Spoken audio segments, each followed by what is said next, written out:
Hello everyone, welcome back to the channel. आज हम छोटा सा टॉपिक है वेटनरी मेडिसिन का जूरिस्प्रूडेंस। हम इसके बारे में बात करने जा रहे हैं। जूरिस्प्रूडेंस में सबसे जो पहले बात करेंगे हम वो है कुछ एक्ट्स। सारे एक्ट्स को डिटेल में नहीं पढ़ने जा रहे हैं, बस उसका नाम देखेंगे और ईयर को देख लेंगे। फर्स्ट है glanders and farcy act. Glanders and farcy act है 1899। डोरीन एक्ट, यह है 1910। Prevention and cruelty to animal act. Prevention of ऐसा कुछ है, cruelty to animal act, PCA जिसका नाम है। ये है 1960। ये बहुत फेमस है, कहीं ना कहीं आपने इसको पढ़ा होगा। Another is licensing of animal farrier. ये है 1965। परफॉर्मेंस एनिमल रूल, ये जो सर्कस वगैरह होता था उसका है 1973। अगला है प्रिवेंशन ऑफ क्रूल्टी या कैप्चर ऑफ वाइल्ड एनिमल। यह है 1979। Experiment on animal control and supervision, 1968। Livestock importation importation act 1898। Cattle trespass act 1871। Poison act 1919। Dangerous drug act 1930। Indian veterinary council act 1984। Wildlife protection act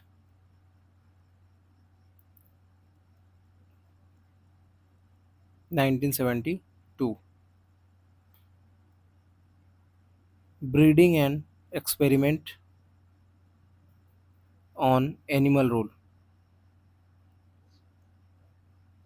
1998। अब कुछ आईपीसीज की बात कर लेते हैं, Indian penal code की, जिसमें mischief is punishable under IPC 428 और 429। ये मिसचीफ है। इसके अलावा बेशियलिटी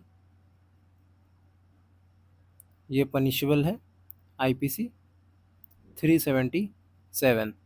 बेशॉपिंग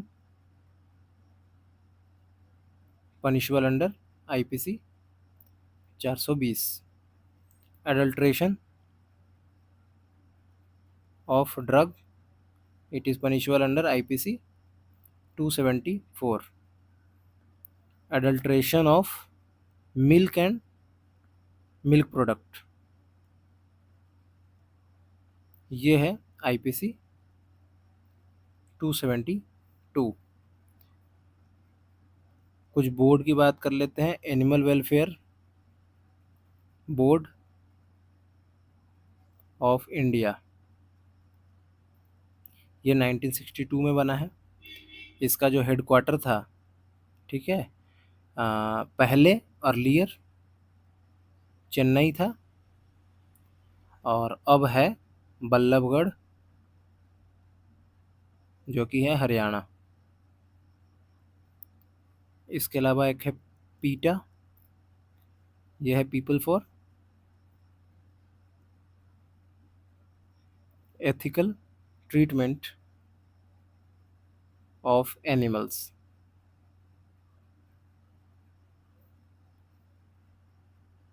एक है CPCSEA। इन सब के ना फुल फॉर्म वगैरह आते हैं, अगर आप इंटरनल एक्सटर्नल देते हैं तब तो आता ही आता है। इन सब में फुल फॉर्म वगैरह नहीं आएगा, आईपीसी वाले आ सकते हैं। अभी लास्ट ईयर तो नहीं आया था कोई भी एक्ट, तो इस बार हो सकता है आ जाए कोई। The committee for the purpose of control and supervision of experiments on animal. ये जो है CPCSE है, ये it was established under section 15, उसका भी सब सेक्शन 1, और ईयर 1998।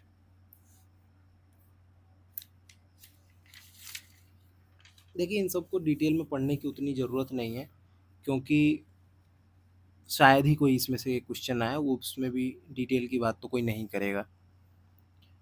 अब जूरिस्प्रूडेंस में आपको कोई स्कल दे दिया जाएगा तो आपको पता करना होगा कि ये कौन है, जानवर कौन है। इसके लिए हमें डेंटल फार्मूला पढ़ना पड़ेगा।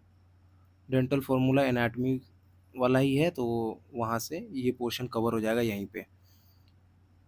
हॉर्स की बात कर लेते हैं, 3143/3133। Dog 3142/3143। Cat 3131/3121। Pig 3143/3143। Ram 0033/4033। Camel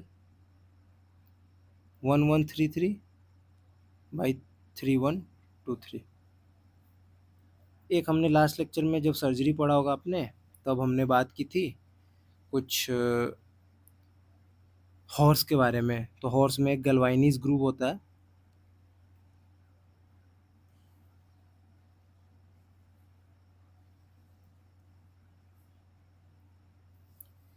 तो it is present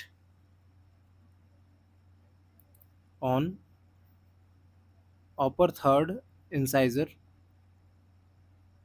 of horse। एक है wolf teeth. Wolf teeth is present in female horses and camel. और बात करें डेंटल पैड की, तो what is dental pad in ruminants? As in ruminants is present because incisor is absent on upper jaw या इन अपर jaw. Postmortem examination की बात करते हैं।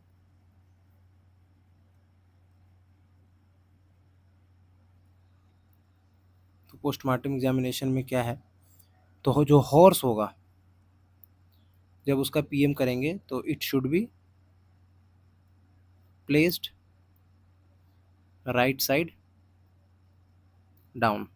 राइट साइड डाउन वाले को बोलते हैं राइट लेटरल रिकम्बेंसी। रूमिनेंट की बात करें तो रूमिनेंट शुड बी प्लेस्ड इन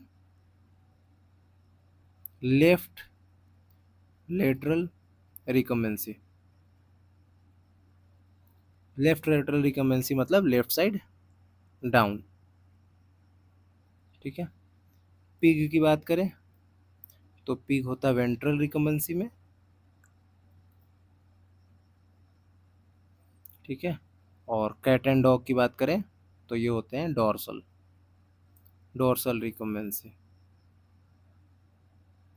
ठीक है।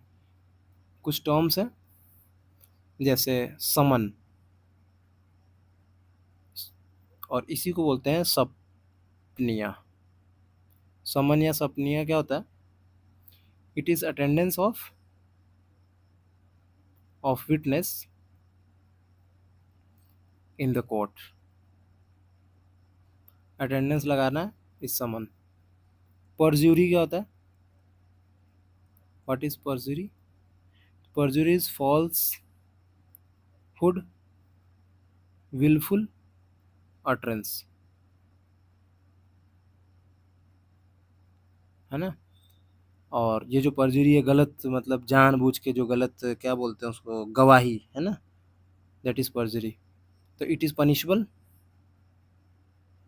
Under section 193। ठीक है। वेट्रो लीगल वुंड्स,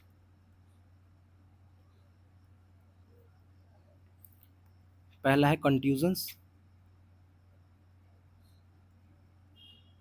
या ब्रूसेस। तो ये कंट्यूजन्स या ब्रूसेस क्यों हो सकते हैं? ड्यू टू क्रशिंग या tearing of subcutaneous tissue with no disturbance in skin continuity। जब हम अलग अलग ऑर्गन पढ़ेंगे, ऑर्गन सिस्टम पढ़ेंगे, तब स्किन आएगा, तो स्किन में ये सारी चीज़ें आएगी। कंट्यूजन क्या होते हैं, ब्रूसेस क्या होते हैं, इस टाइप से। ठीक है। एब्रेजन्स, ये होता है ड्यू टू फ्रिक्शन या rubbing. There is loss of superficial skin. ठीक है। Another is incised wound. Incised wound नाम से पता चल रहा है, due to sharp cutting objects. मतलब इसके जो एजेस होते हैं वो शार्प होते हैं। ठीक है। लेसरेशन,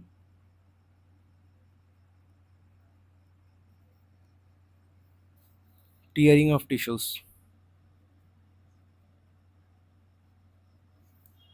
जब एजेस इरेगुलर हो, जैसे कोई तार है, जानवर चला गया खेतों में, खेत के चारों तरफ फेंसिंग किया हुआ था, फेंसिंग से पूरा इरेगुलर, पूरा स्किन का टीयरिंग हो जाए, इस टाइप का कुछ हो जाए, है ना। पंक्चर्ड या पेनिट्रेटिंग, ये किसी भी पॉइंटेड ऑब्जेक्ट से होता है। Fire arm, fire arm wound, है ना। फायर आर्म मतलब गोली चला देते हैं ना, तो उसको देख के कैसे पता चलेगा पोस्टमार्टम में या वेट्रोलीगल वुंड में? तो जो बॉडी होगा इसका एंट्री स्मॉल होगा, लेकिन जो एग्जिट होगा वो ग्रेटर होगा, मतलब बुलेट यहाँ कहीं से जा रही होगी, है ना। तो एंट्री बहुत स्मॉल होगा, तो यही याद रखना है, फायर आर्म का स्पेशल कैरेक्टर है कि एंट्री इज स्मॉल और एग्जिट इज लार्ज। ठीक है। Burns, next is Burns. Maximum loss of,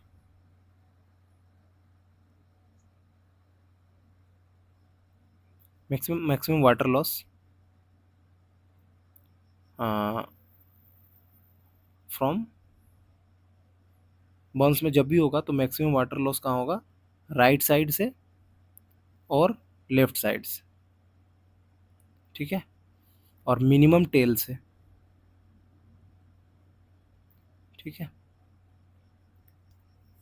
scar की बात करते हैं। स्कार देख के भी पता चल जाता है कि कैसे किया होगा, वुंड कैसे किया होगा, है ना। तो अगर मान लीजिए दैट इज एब्रेजन हो या कंट्यूजन्स हो, ऐसा कोई वुंड होगा, तो उसमें कोई स्कार नहीं बनेगा, नो स्कार। ठीक है। लेकिन अगर इंसाइज्ड वुंड हो तो उसका स्कार जो होगा वो टेप लाइक होगा। सिमिलरली अगर वुंड जो लेसरेटेड होगा लेसरेटेड वुंड जो है, इसका स्कार इरेगुलर होगा और सर्कुलर होगा, नहीं इरेगुलर एंड ब्रॉड होगा, सॉरी, ठीक है। पंक्चर्ड में सर्कुलर होता है। पंक्चर्ड वुंड अगर होगा तो इसका इरेगुलर ही होगा प्लस सर्कुलर होगा, ठीक है, गोल में होगा, भले इरेगुलर हो पर गोल जैसा होगा। फायर आर्म वुंड की बात करते हैं।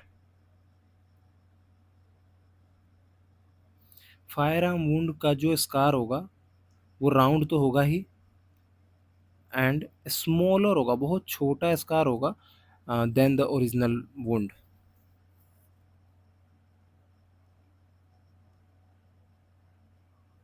ठीक है। अगर सुपरफिशियल बर्न हो जाए, क्योंकि खतरनाक बर्न होगा तो डेथ हो जाएगी, तो सुपरफिशियल बर्न में स्कार जो होगा वो थिन होगा, बहुत पतला स्कार बनेगा। ठीक है, यहाँ तक की बात हो गई कि स्कार कैसा बनेगा, उसको देख के कैसे वुंड का पता लगाया जा सकता है। Another thing is blood examination.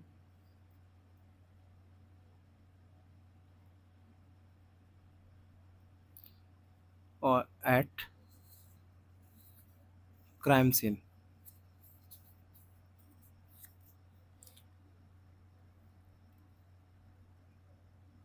Venus blood में, मतलब वीनस ब्लड है ब्लड स्ट्रीक, फर्स्ट पे ब्लड स्ट्रीक होगा तो इसका मतलब वीनस है, लेकिन अगर आर्टेरियल ब्लड होगा तो ये ब्लड स्प्लैश होता है। Blood splash will be seen in arterial blood. इसके अलावा क्राइम सीन से जो आरबीसी पाए गए हैं उसका शेप से भी पता चल जाता है, तो आरबीसी के शेप्स याद होने चाहिए। जो कैमल होता है वहाँ उसमें होता है एलिप्टिकल एंड नॉन न्यूक्लिएटेड, ठीक है। बाकी रेस्ट ऑफ वैसे सारे मैमल्स का बाइकॉनकेव है और नॉन न्यूक्लिएटेड ही होगा। लेकिन अगर बात करते हैं हम बर्ड्स की, रेप्टाइल्स की, एम्फीबियंस की, फिशेस की, तो ये ओवल होगा या बाइकॉनकेव होगा। हमारे जैसा ही ओवल भी हो सकता है, बाइकॉनकेव भी हो सकता है, लेकिन न्यूक्लिएटेड होगा। तो इससे पता चल जाएगा कि हाँ एनिमल का ही खून है या फिर किसी बर्ड का खून, मुर्गी का खून रख दिया है और गलत इल्ज़ाम लगा दिया है क्राइम सीन पे, ऐसा कुछ, ठीक है। आरबीसी की बात करें, largest RBC is of dog, smallest is of goat. Blood groups, cattle, cattle में 13 टाइप के अलग अलग ब्लड ग्रुप्स होते हैं। शीप 7 टाइप के होते हैं। कैनाइंस और हॉर्सेस दोनों में 8 होते हैं। पिग में 16, कैट में 3। अब कुछ स्पेशल केसेस की बात करते हैं, जैसे ड्राउनिंग, डूब के मरता है, तो if death is due to the drowning,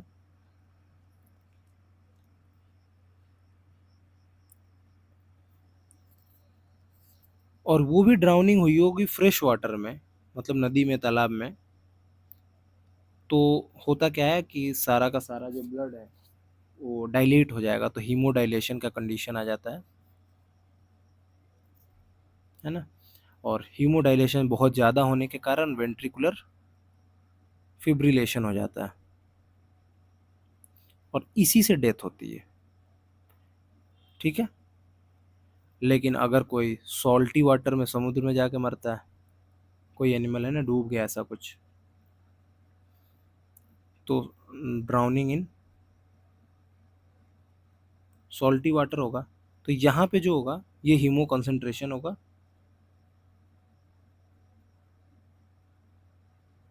और इस हीमो कंसंट्रेशन से पल्मोनरी एडीमा होता है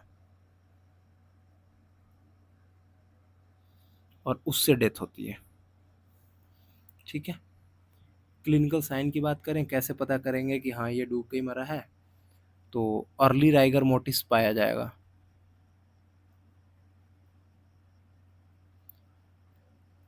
कोरुगेटेड स्किन सरफेस होगा, और लंग्स की क्या हो जाएगी, बलूनिंग हो जाएगी, means ballooning of lungs. Sudden death, sudden death किस किस केस में हो सकता है, एस्फिक्सिया हो जाए, फैटल इंजरी कोई भी हो सकता है,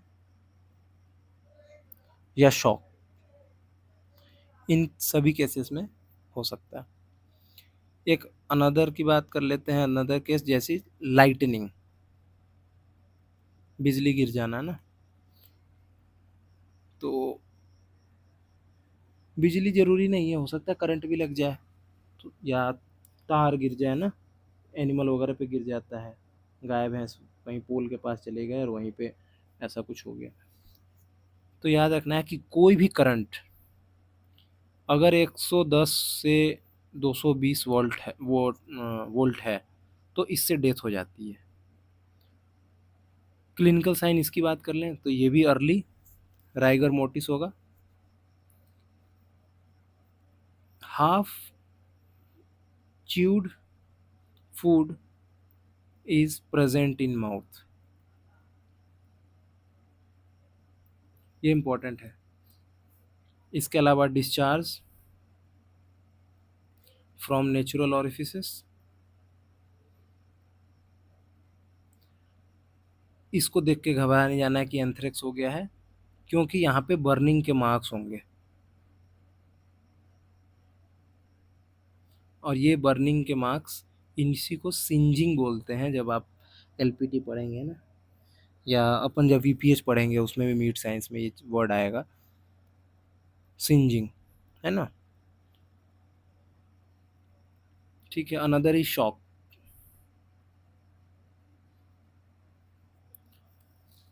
शॉक के बारे में ज़्यादा इसमें क्या पढ़ें, शॉक में बस देख लेते हैं, दो तीन वर्ड सिर्फ देख लेते हैं कि अगर हेमोरेजिक शॉक होगा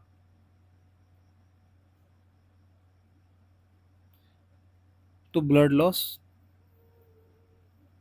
20% से ज़्यादा होगा, हेमोरेजिक शॉक बोल देंगे उसको।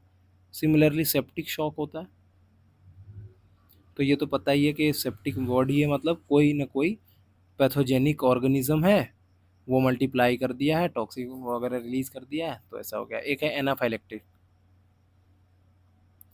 तो anaphylaxis is related to immunological reactions. ठीक है। अनदर हेडिंग इज, अभी तक कुछ भी समझ में आ रहा होगा, बढ़िया लग रहा होगा, तो इस यूट्यूब चैनल को और कहीं स्प्रेड करा दीजिए, अपने स्टोरी वगैरह पे लगा देना, ताकि किसी को हेल्प हो जाए, है ना। इसके लिए कोई फीस नहीं है, ऐसा नहीं कि मैं बाद में इसको पेड कोर्स कर दूंगा। Stages, stages of death, first is cessation of circulatory and respiratory system. Another one is cooling of body. Primary flaccidity,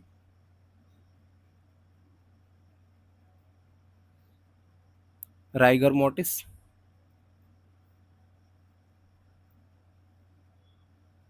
secondary flaccidity,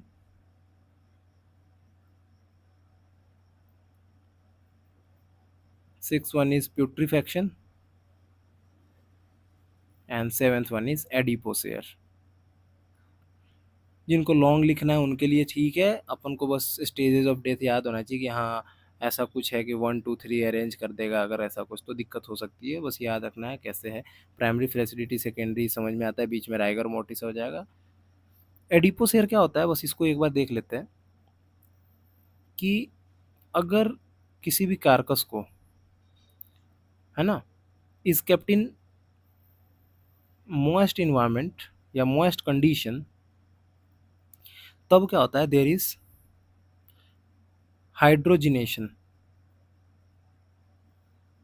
there is hydrogenation of fat.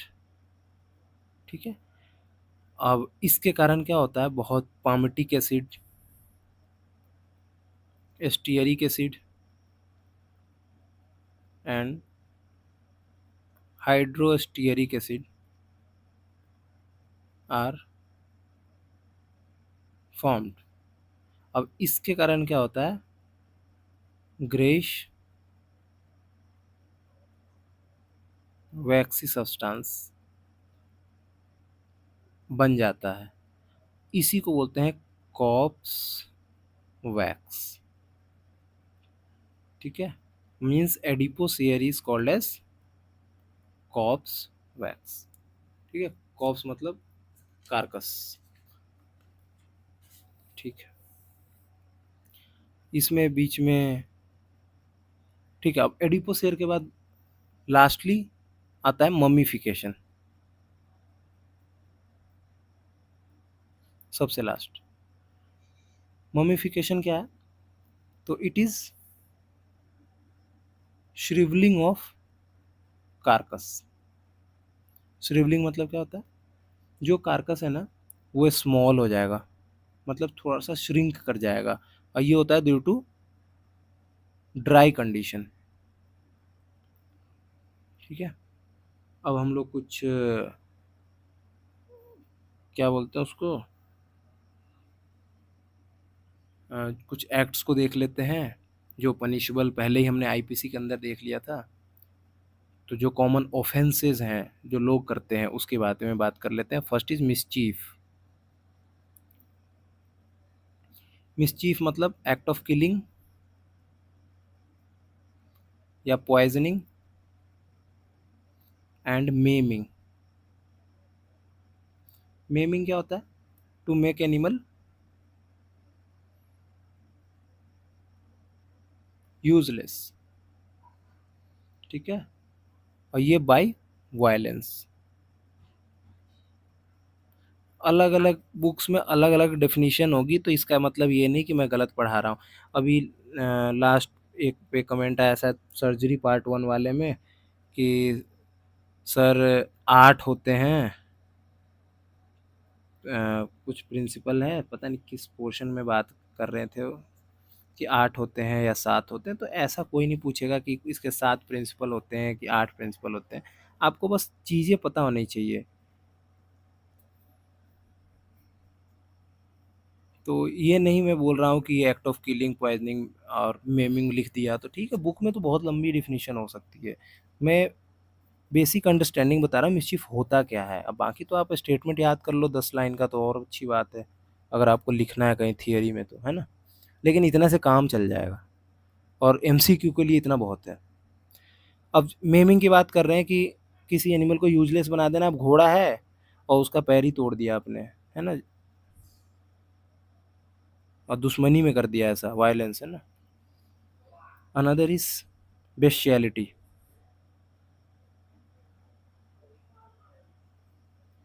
Bestiality क्या है, it is carnal intercourse against order of nature.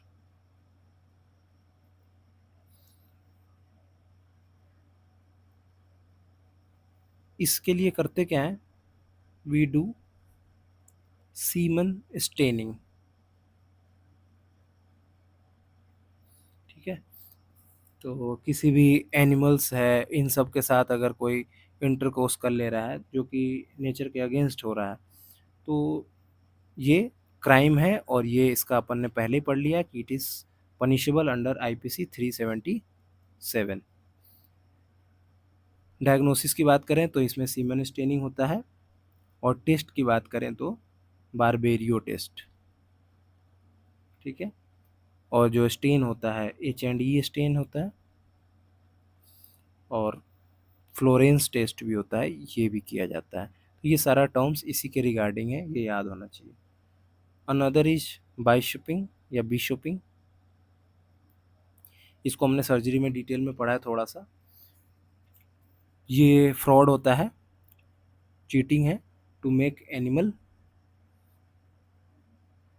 Younger, है ना। Surgery वाले part में आप जाके इसको पढ़ेंगे, आई थिंक पता नहीं किस पोर्शन में है, शायद ये सर्जरी पार्ट 3 या पार्ट 4 ऐसा कुछ में है, देखिएगा इसको, है ना। लास्ट लेक्चर जो सर्जरी वाला होगा बाइशपिंग वाले, उसमें ये हमने पढ़ा है। हाँ, रीजनल सर्जरी पार्ट 1 होगा ना, उसमें है ये बाइशपिंग, ठीक है। अफेक्शंस ऑफ टीथ वाले में, तो इसमें यंगर बना दिया जाता है, और सिल्वर नाइट्रेट यूज़ किया जाता है। पढ़िए कैसे कि इनफंडिबुलम को भर दिया जाता है, और कैसे गलवाइनिस ग्रुप को भर देते हैं, क्या कर रहे हैं लोग, है ना। तो ये फ्रॉड है, और ये पता ही है, सबको पता होता है ये वाला, कि जो चोरी होती है ये सब IPC 420 के अंदर होता है। 420 मतलब ही चोर होता है, ऐसा कुछ, ठीक है। HQ हेडक्वार्टर क्या है, OIE का, तो ये है पेरिस में, ठीक है। इसके अलावा कुछ और इम्पोर्टेंट सिर्फ उनको डिस्कस कर लेते हैं, कि एक होता है स्टॉरमोंट टेस्ट। तो जो स्टॉरमोंट टेस्ट है, इसमें अगर PPD की बात करें तो इसका डोज कितना होता है, 0.1 0.2 0.2 ml, है ना। तो ये डोज होता है। ये क्वेश्चन की बात मैं इसलिए कर रहा हूँ, ये कहीं ना कहीं MCQ वगैरह आए हुए हैं, कहीं टेस्ट सीरीज कोई ले रहा है तो उसमें पूछ लेगा कि OIE का हेडक्वार्टर क्या है। ये वैसे क्वेश्चंस बहुत पहले आते थे, अब इस टाइप के क्वेश्चन नहीं आते कि इसका हेडक्वार्टर कहाँ है, उसका हेडक्वार्टर कहाँ है। बात कर रहे हैं हम एडल्ट्रेशंस की।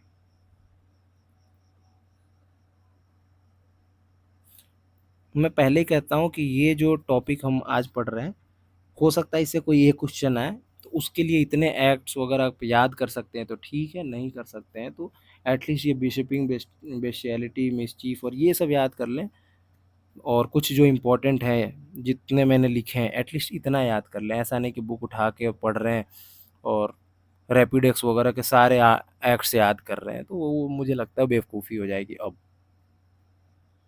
एडल्ट्रेशन घी होता है, अगर एडल्ट्रेटेड घी है नहीं है, इसके लिए कौन सा टेस्ट होता है, फाइटो स्टिरॉल एसीटेट टेस्ट। उसमें वेजिटेबल ऑयल मिला देते हैं ना, तो it is done for the detection of vegetable oil in ghee, है ना। अनदर इज बर्डोइंग टेस्ट, पता नहीं इसको कैसे पढ़ते हैं ना, बर्डोइंग टेस्ट। तो ये क्या करते हैं, जो घी में कुछ लोग ना सीसम ऑयल मिला देते हैं, उसके डिटेक्शन के लिए, means for the detection of sesame oil in ghee. Milk frauds की बात कर लेते हैं। Nitrate test,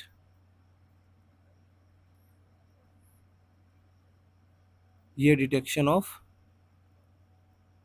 H2 adulteration, milk है ना, मिल्क में पानी मिला देने वाले को। इसके अलावा स्पेसिफिक ग्रेविटी टेस्ट भी होता है, तो स्पेसिफिक ग्रेविटी का टेस्ट कर लेते हैं, इससे भी पता चल जाता है कि स्पेसिफिक कम है या ज़्यादा है। और ये ही टेस्ट करता है हमारा लैक्टोमीटर। याद रखना है कि लैक्टोमीटर सिर्फ स्पेसिफिक ग्रेविटी को पता करता है, वो फैट परसेंटेज और ये वो नहीं निकाल पाता है, ठीक है। बस स्पेसिफिक ग्रेविटी बता पाता है, और वो पानी मिलाया है कि नहीं इसको पकड़ लेता है, कि इसमें दूध कितना है, पानी कितना है। अनदर इज गर्बर टेस्ट या जर्बर टेस्ट, जो भी पढ़े आप, है ना। तो ये detection of fat in milk,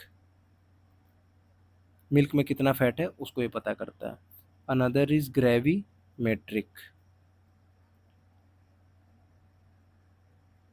या ग्रेवी मेट्रिक है ना। ये ग्रेवी मेट्रिक क्या करता है, ये टोटल सॉलिड्स को बताता है।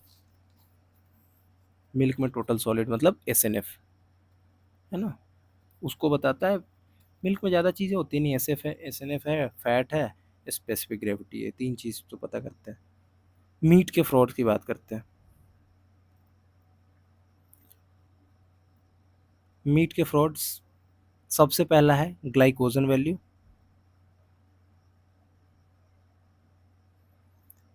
ये क्वेश्चन आया हुआ है ना कि glycogen value is maximum in horse fat. Linolenic acid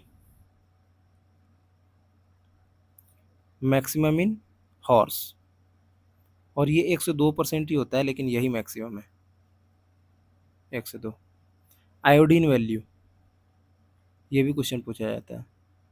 iodine value maximum in horses 70 से 90%। और refractive index maximum in pigs 50। ठीक है, कुछ टर्म्स और हैं। ये क्वेश्चन ऐसे नहीं आता हिपोफेजिया क्या है नहीं है, ये क्वेश्चन आपको कहीं ना कहीं पहले आए हुए क्वेश्चन से प्रीवियस ईयर्स के हैं, उन सब का ये कलेक्शन है लास्ट। बस ये ख़त्म हो चुका है, बस मैं ऐसे ही कुछ क्वेश्चन से बस उसको बता रहा हूँ, मतलब सम इम्पॉर्टेंट पॉइंट्स लिख के ऐसे हेडिंग डाल के आप इनको लिख सकते हैं। हिप्पोफेजिया क्या है, कंजम्पशन ऑफ हॉर्स मीट। ऐसे ही है काइनोफेजिया,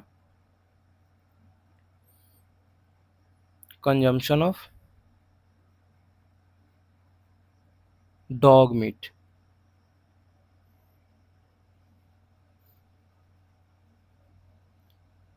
अनदर इज स्क्वील, जो कि पिजन मीट होता है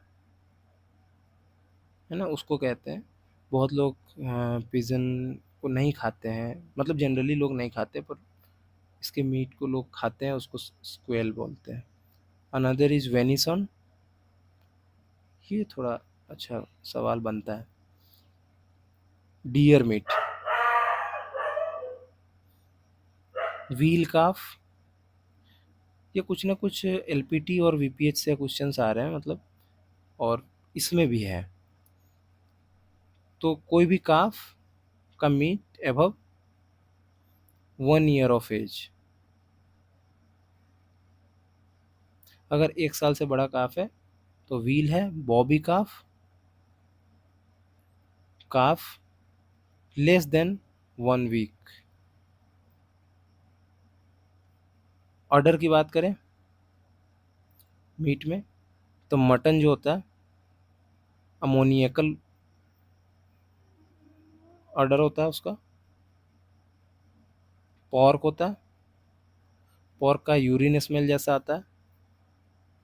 और चेवॉन जो है इसका गोटी स्मेल आता है। ये जो गोटी स्मेल है इसी को बकी ऑर्डर बोलते हैं। इसीलिए जो गोट है जिसको मीट पर्पस के लिए करते हैं उसको कास्ट्रेट करा देते हैं ना, उसके टेस्टिस हटवा देते हैं। ठीक है, कुछ स्पेशल पॉइंट है कि when the horse meat is exposed to air, तो अगर हॉर्स के मीट को एक्सपोज कर दिया जाए है ना, हॉर्स के मीट खाने वाले को हिप्पोफेजिया बोलते हैं, तो अगर उसको एयर में एक्सपोज कर दें तो पहले वो ब्लैक हो जाता है, फर्स्ट इट टर्न्स ब्लैक, और बाद में वो गोल्डन कलर का हो जाता है। ठीक है, और कुछ दूसरे सब्जेक्ट्स के मतलब मेडिसिन्स के ही हैं। अ, ऐसे ही कुछ इम्पोर्टेंट पॉइंट्स हैं, उसको लिख लीजिए कि जो यूथनेसिया, ये इस टॉपिक से रिलेटेड नहीं है। यूथनेसिया है, इसके लिए जनरली MgSO4 है, उसको देते हैं। MgSO4 is used in euthanasia. ऐसे ही एनहेप्टिन है, एनहिपैटिन, ये ड्रग ऑफ चॉइस है फॉर एवियन ट्राइकोमोनियासिस। मतलब इनको आपको याद रखना चाहिए, ये वैसे क्वेश्चन है डायरेक्ट याद करने वाले हैं ना। और बाकी अगर कुछ और ड्रग ऑफ चॉइस की बात करें जो इम्पोर्टेंट है, ड्रग ऑफ चॉइस का तो लिस्ट होगा कहीं ना कहीं, लोग PDF वगैरह शेयर करते रहते हैं, तो उन सबको इम्पोर्टेंट नहीं है, सारे क्वेश्चन आते भी नहीं हैं। ड्रग ऑफ चॉइस में बात करें तो थिलेरिया, बवेसिया, है ना, सिमिलरली एनाप्लाज्मा, टॉक्सोप्लाज्मा, है ना, और अभी एक बता दिया मैंने, एवियन ट्राइकोमोनियासिस। इतना कम से कम याद कर लीजिए। तो थिलेरिया का क्या है, बुपारवा कौन, बवेसिया का है डाइमिनाजिन एसिचुरेट, और वो भी देते हैं 3.5 mg/kg बॉडी वेट IM। एनाप्लाज्मा का है ऑक्सी टेट्रासाइक्लिन, है ना, 6 से 10 mg/kg। और टॉक्सोप्लाज्मा का है क्लिंडामाइसिन, ये है 10 से 40 mg। एन एवियन ट्राइकोमोनासिस की बात करें तो ये अभी जस्ट पढ़ा एनहिपेटिन। इतना फिलहाल याद कर लीजिए, बाकी और जो इम्पोर्टेंट चीज़ें होंगी उसको मैं शेयर कर दूंगा, है ना। ठीक है, तो यहाँ पे ये ख़त्म हो जाता है जूरिस्प्रूडेंस का पार्ट। और ये कुछ लास्ट में हमने कुछ अलग से इम्पोर्टेंट पॉइंट्स पढ़ा है। इसमें एक बार पढ़ना है, दोबारा इसको पढ़ने की ज़रूरत ही नहीं है, क्योंकि इससे क्वेश्चंस वैसे ही बहुत कम आते हैं। ऐसा नहीं कि आप बैठ के सबका डेंटल फार्मूला याद कर रहे हैं और पता चले वो क्वेश्चन आया ही नहीं। तो ठीक है, बस एक बार नज़र देख लेना है। अब इतने एक्ट से क्वेश्चन आ गए तो ठीक है, नहीं आया तो कोई बात नहीं, एक क्वेश्चन के लिए ज़्यादा पढ़ने की ज़रूरत नहीं। वैसे भी हो सकता है कि एक बार में 4 दे दे और मैच करा दे, तो फिर तो बहुत भारी क्वेश्चन हो जाएगा ये, है ना। तो स्मार्टली अपन को पढ़ना है, कौन सारे क्वेश्चन अटेम्प्ट करने के बारे में सोचना ही नहीं। अगर आप सोच रहे हैं तुक्का मार के कुछ कर देंगे तो वो काम ही नहीं करना, फिर तो आप मत ही पढ़ो, डायरेक्ट उसी दिन तुक्का लगा देना। ठीक है, ऑल द बेस्ट।